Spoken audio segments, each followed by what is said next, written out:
recently it was reported that Donald Trump is considering naming former presidential candidate Herman Cain as a member of the Federal Reserve. And turns out that members of the GOP are not too happy about it. So in a recent update to this story, it appears that Senator Mitch McConnell is encouraging members of the GOP to approach Trump and air their grievances in regard to Herman Cain before he makes a formal announcement. Let me give you the details.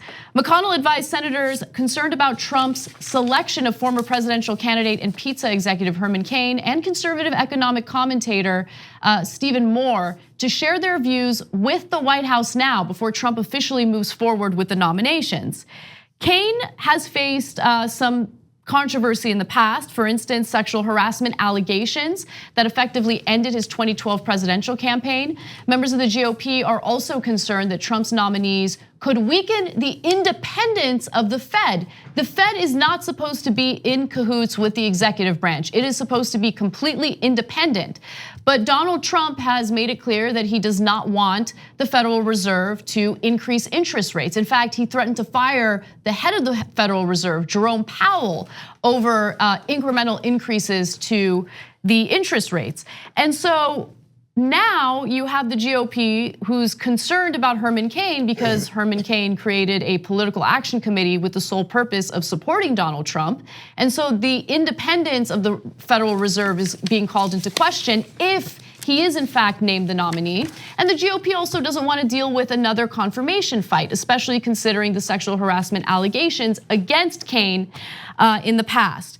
Now, they might also be a little concerned about the nomination leading to a lack of independence for the Federal Reserve because of comments that Trump has made in the past, including this.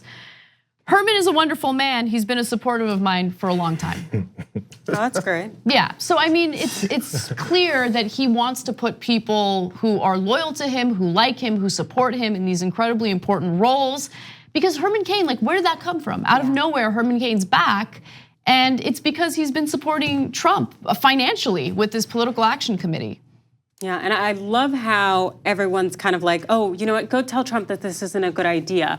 It's just, it's very not adults-like or political in any way. And you know, I really do want to know, what do they really know about Cain that could be so threatening? I do realize we're very different from where we were in 2012 when the sexual harassment allegations kind of really came out for his presidential campaign.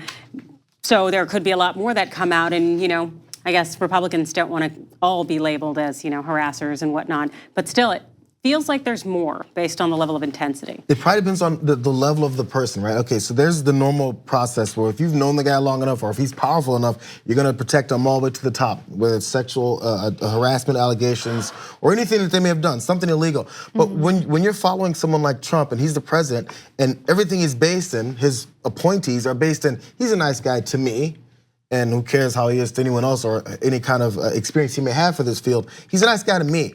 You have to follow that lead. We're getting a case study in how bad leadership destroys everything else. Now they have to act like children, because if you act like an adult to a child who's in charge, that doesn't make any sense. So now he's like, okay, we gotta send this clique, let's send that clique, and then send that clique at lunchtime to go talk to Donnie and see if we can get him to change his mind before he goes to try and beat up somebody after school. It's childlike because that's who's running the place. Right, it is childlike, but it has, I think, real consequences that could even outlast the Trump administration. Because remember, the Justice Department, and specifically the Attorney General, is not supposed to serve as the president's personal lawyer. And with William Barr and the way that he's been handling this whole Mueller investigation situation, it's been clear that he is doing Donald Trump's bidding, right? So regardless of what you think about the Mueller investigation, just separate that for a second and think about how Trump has successfully transformed the role of the Attorney General as a person who is not independent, but as a person who looks out for the best interests of the president as opposed to the rule of law or the best interests of the American people. So this is a tried and true tactic of Trump. He's been successful at it already, and it appears that he's trying to do the same thing with the Federal Reserve. And that is something that should scare everyone, because the Federal Reserve shouldn't be making decisions based on the desires of someone who's gone bankrupt 6 times. Now, if you think about the approach that Republicans have with stopping Trump from doing things, it seems that they can do something this time. Yeah. They're sending people to go talk to Trump to take him out of this decision. When he does anything else, people go, man, they're really silent. It's not that they're stupid, it's not that they don't read, it's not that they don't pay attention. It's they don't feel they need to do anything. This is serious enough for them to do something about, which means they can always do something. They just choose not to. Real quick, of the senators who appear to be against the nomination of Herman Cain, we have Mitt Romney, who said this: I don't think Herman Cain would be confirmed by the Senate, and I think the president would be wise to nominate someone who is less partisan and more experienced in the world of economics. I would anticipate voting no if he were nominated. Also, you have Senator Pat Roberts, who had some strong words. He says, when you first meet Herman Cain, he's very impressive, but whether he's qualified to be on the Fed, I just don't know. I take that back. Those aren't strong words, but it's unlike for them. It's unlike Republican lawmakers to come out with statements like that. Usually they're very tribal and very supportive of anyone who identifies with their party.